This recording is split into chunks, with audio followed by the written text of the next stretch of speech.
মেধাবী আর পরিশ্রমীর দৌড়ে সবসময় পরিশ্রমীরাই এগিয়ে থাকে। মানুষের মস্তিষ্ক অনেকটা ওই লোহার মতো।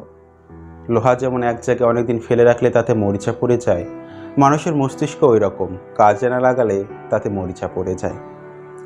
এখন একজন মেধাবী, কিন্তু সে পরিশ্রম করে না, সে পরিশ্রম করতে ভয় পায়। দেখা গেল তার মেধার তীক্ষ্ণতা দিন দিন কমতে থাকবে। কিন্তু অপরদিকে আরেকজন মানুষ যে অতটা মেধাবী নয়, কিন্তু সে প্রতিনিয়ত পরিশ্রম করে চলেছে, সে কিন্তু একটা সময় নিজেকে তার কাঙ্ক্ষিত লক্ষ্যে নিয়ে যেতে পারবে। সে মেধা কিন্তু অর্জন করছে, সে কিন্তু চেষ্টা করছে ভালো কিছু করার।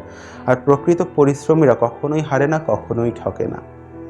তো যে ছেলেটা মেধাবী ছিল তার কিন্তু অবনতি হলো, আর যে ছেলেটা অতটা মেধাবী ছিল না, কিন্তু সে তার পরিশ্রমের দ্বারা কিন্তু নিজেকে ঠিক মেধাবী করে নিতে পেরেছে এবং সে তার কাঙ্ক্ষিত লক্ষ্যে পৌঁছাতেও পেরেছে। তাই আজ যে মেধাবী নয় বা আজ যে পিছিয়ে আছে, সামনের দিন যে সে ভালো কিছু করবে না, এমনটা কিন্তু ভাবা সম্পূর্ণই বোকামি। আর এমনটা যারা ভাবে তারাই পিছিয়ে যায়, কারণ তারা প্রতিযোগিতায় হেরে যায়। কারণ তাদের মধ্যে একটা ওভার কনফিডেন্স কাজ করে, যে না, আমি তো মেধাবী, আমি পারবো, এই ছেলেটা মেধাবী নয়, এ তো পারবে না। কিন্তু যে ছেলেটা একটু কম মেধাবী, সে কিন্তু চাইলেই সে কিন্তু তার মেধার পরিসরটা বাড়াতে পারে পরিশ্রমের দ্বারা। এই জিনিসটা ওই যে মেধাবী কিছু কিছু ছেলেপেলে আছে, ওভার কনফিডেন্সধারী, তারা বোঝে না। পরবর্তী জীবনে তারা ধরা খায়, আর যারা পরিশ্রম করে তারা এগিয়ে যায়। একটা কথা মনে রাখবেন, লোহা কিন্তু অনেক শক্ত একটা ধাতু, কিন্তু আগুনের সংস্পর্শে লোহা কিন্তু গলে যায়। আর মাটির কথা যদি কল্পনা করেন, মাটিকে যদি আপনি আগুনে যদি পোড়ান, মাটি কিন্তু আরো শক্ত হয়। তাহলে বিষয়টা কি দাঁড়ালো? লোহা একটা শক্ত ধাতু হওয়া সত্ত্বেও আগুনের উত্তাপে কিন্তু গলে গেল, আর মাটি কিন্তু আরো শক্ত হলো।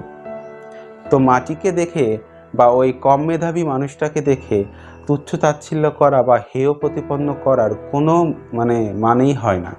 কারণ সময়ের সাথে সাথে না অনেক কিছুই বদলায়, মানুষ চাইলে নিজেকে পরিবর্তন করতে পারে।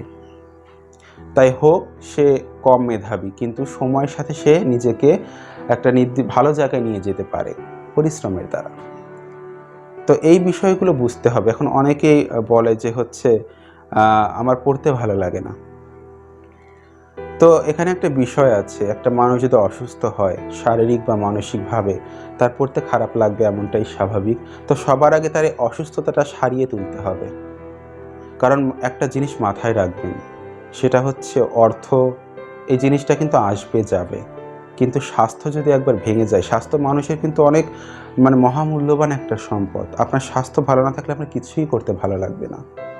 তাই স্বাস্থ্য কিন্তু আপনাকে আগে দেখতে হবে, আপনার স্বাস্থ্যটা আপনাকে দেখতে হবে। এখন এইটা আপনি করতে পারেন। অনেকেই দেখা যায় যে প্রচুর পরিশ্রম করে, প্রচুর পড়াশোনা করে, নিজের স্বাস্থ্যের দিকে তাকায় না।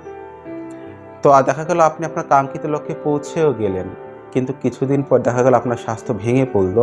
আপনি কাঙ্ক্ষিত লক্ষ্যে পৌঁছেও আপনি কিন্তু সেই মানসিক শান্তি বা আপনার যে মনের মধ্যে যে শান্তিটা থাকার কথা, সেটা কিন্তু আর পেলেন না। আপনি দিন দিন দেখা গেল অসুস্থ হয়ে, এমন অনেক মানুষকেও দেখা যায় কাঙ্ক্ষিত লক্ষ্যে পৌঁছানোর পর দেখা যায় যে সে পৃথিবী থেকেই বিদায় নিয়ে নেয়। এরকম হয়। এর কারণ কি? সেই মানুষটা আগে অনেক পরিশ্রম করেছে, সে শরীরের দিকে খেয়াল দেয়নি, কিন্তু যখন সে তার কাঙ্ক্ষিত লক্ষ্যে পৌঁছালো, শরীর তার সাথ ছেড়ে দিল। তাই অবশ্যই একটা জিনিস খেয়াল রাখবেন, পরিশ্রমও করবেন, শরীরের দিকেও খেয়াল রাখবেন। আর আরেকটা বিষয়, সেটা হচ্ছে অনেকের শরীরে কোনো সমস্যা নেই, মনে কোনো সমস্যা নেই, তারা শারীরিক ও মানসিকভাবে সুস্থ একজন মানুষ, কিন্তু দেখা গেল তারা আলসেমি করে পড়াশোনা করে না, তাদের অভ্যাস এটা। তো এইসব মানুষের ক্ষেত্রে বিষয়টা কেমন, যে পড়াশোনাটা তাদের কাছে অপশনাল, হ্যাঁ, পড়াশোনাটা তাদের কাছে এমন গুরুত্বপূর্ণ না, কিন্তু তারা এটা দেখে না ভবিষ্যতে তাদের কি হবে। তারা গড্ডালিকা প্রবাহে গা ভাসিয়ে দেয়। এইসব মানুষদের পড়তে ভালো লাগে না। এখন পড়তে ভালো লাগবে কিভাবে, কি করা যায় পড়া ভালো লাগার জন্য? আপনি একটা কাজ করতে পারেন।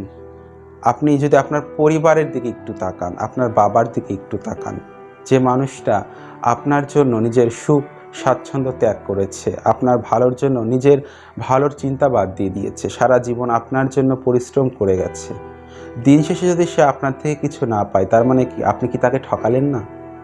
আপনার মধ্যে যদি বিন্দুমাত্র মনুষ্যত্ব বোধ থেকে থাকে, বিন্দুমাত্র বিবেক বোধ থেকে থাকে, আপনি অবশ্যই পড়বেন। সে মানুষটার জন্য হলেও পড়বেন। আর আপনার গর্ভধারিণী মা, যে 10 মাস 10 দিন আপনাকে গর্ভে ধারণ করেছে, প্রসব যন্ত্রণা সহ্য করেছে, তার কি এতটুকু প্রাপ্য নয় যে তার ছেলে একটা ভালো কিছু করবে, বা তার ছেলের থেকে সে একটু, মানে কি বলবো, এটুকু আশা সে রাখতেই পারে যে তার সন্তান ভালো কিছু করবে জীবনে। কিন্তু আপনি যদি তার সেই আশাটাও না রাখেন, আপনি যদি অনেক ভালো কিছু করতে নাও পারেন, বাবা মা কিন্তু ছেলের সামান্য কিছুতে বা সামান্য সাফল্যে খুব আনন্দিত হয়। তাদের চাওয়া পাওয়ার পরিধি খুব একটা বেশি না। আপনি যদি নিজেকে সামান্য না, কোনো কাজই কিন্তু সামান্য না, এই পৃথিবীতে কোনো কাজই সামান্য না, কোনো কাজ কিন্তু উচ্চ তাচ্ছিল্য করা উচিত নয়। আপনি যদি জীবনে কিছু অন্তত করেন, আপনার বাবা মা দেখবেন তাতেই খুশি হবে। তাই এভাবে নিজের সাথে নিজেকে প্রতারণা করবেন না, বা নিজেকে ঠকাবেন না, সাথে বাবা মাকেও ঠকাবেন না। পড়াশোনা করেন, পরিশ্রম করেন, ভালো কিছু অবশ্যই হবে। যে পড়তে ভালো লাগে না, আমি কিছুক্ষণ আগে একটা কথা বললাম, শারীরিক মানসিক প্রতিবন্ধকতা, এটাকে আপনাকে ওভারকাম করতে হবে, কিন্তু তবুও পড়াশোনা করতে হবে। আর যাদের কোনো এরকম সমস্যা নাই, তাদের তো কোনো প্রশ্নই ওঠে না পড়াশোনা না করার। পড়াশোনা করে যান, জীবনে কিছু না কিছু হবেই হবে। আর যদি আপনি পড়াশোনা না করেন, দেখা গেল যে আপনাকে বেকার হয়ে বসে থাকতে হবে, মানুষের কথা শুনতে হবে। পরে বুঝবেন যে বেকারত্ব জিনিসটা কি, এটা কত বড় একটা অভিশাপ। এখন বুঝতে পারছেন না। এখন দেখা যাচ্ছে যে ল্যাপটপ খুললেই অনেক কি বলে ওই মুভি আছে। আপনার বিভিন্ন ধরনের মুভি এখন দেখা যায়। হ্যাঁ, মুভির প্রসঙ্গ আসলে একটা কথা আমি বলতে পারি। আপনি যদি ভালো কিছু করতে চান, আপনি সব জায়গা থেকে কিন্তু ভালো কিছু নিতে পারেন। ওই যে অনেকটা হাঁসের মতো, রাজহাঁস কী করে, দুধ আর পানি মিশিয়ে দিলে ওই জলটাকে কি বলে বাদ দিয়ে শুধু দুধটাকেই খেয়ে নেয়। তো আপনি যদি চান, আপনি খারাপের থেকেও ভালো কিছু নিতে পারেন। এমন অনেক ভালো মুভি আছে যেগুলো দেখলে কিন্তু অনুপ্রাণিত হওয়া যায়। আপনি সেগুলো দেখেন। হলিউডের যথেষ্ট ভালো ভালো মুভি আছে। হলিউড বলেন, বলিউড বলেন, সব জায়গাতেই এমন মুভি পেয়ে যাবেন। আমাদের দেশেও কিছু আছে, বাংলাদেশেরও কিছু মুভি আছে এরকম। তো আপনি ভালো হতে চাইলে পৃথিবীর সমস্ত শক্তি আপনাকে ভালো, মানে কি বলবো, খারাপের থেকে দূরে সরিয়ে দেবে। আপনি যাতে ভালো হন সেই চেষ্টাই করবে। মানুষ মন থেকে যা চায় সেটাই পায়। কিন্তু যদি আপনি মন থেকে যেটা চাইছেনই না, আপনার সাথে সেটা হবে না। আপনি চাইছেন খারাপ হতে, আপনার খারাপই হবে। তাই পড়াশোনাটা করতে হবে। আপনি নিজেকে ওই কি বলে, মানে অলসতার কারাগারে বন্দি করে আপনি যদি ওই কি বলে, মানে ওই আকাশ কুসুম কল্পনা করেন, তাহলে কিন্তু সে কল্পনার কোনো দাম নাই। আপনাকে যে স্বপ্নটা আপনি দেখবেন সেটা বাস্তবে রূপ দেওয়ার জন্য আপনাকে সেরকম কাজ করতে হবে, পরিশ্রম করতে হবে। আর ওই বললাম যে লোহার মতো দৃঢ় হতে গিয়ে নিজেকে একদম গলিয়ে ফেলা, বা নিজেকে একদম বিলুপ্ত করে ফেলা, এটা করা যাবে না। আপনি এমন একটা, মানে স্থিতিশীল অবস্থার মধ্যে দিয়ে যাবেন, মানে নিজেকে এমনভাবে তৈরি করবেন যাতে ওই মাটির মতো হতে পারেন, যাতে সে উত্তাপে না গলে আরো শক্ত হয়, তাই না? এইভাবে নিজেকে তৈরি করুন, যাতে সমস্ত ঘাত প্রতিঘাত আপনি সহ্য করতে পারেন। ভালো থাকবেন সবাই। সবার জন্য অনেক অনেক শুভকামনা। পরিশ্রম করুন, ভালো কিছু অবশ্যই হবে। সবাই সুস্থ থাকুন, ভালো থাকুন। ধন্যবাদ।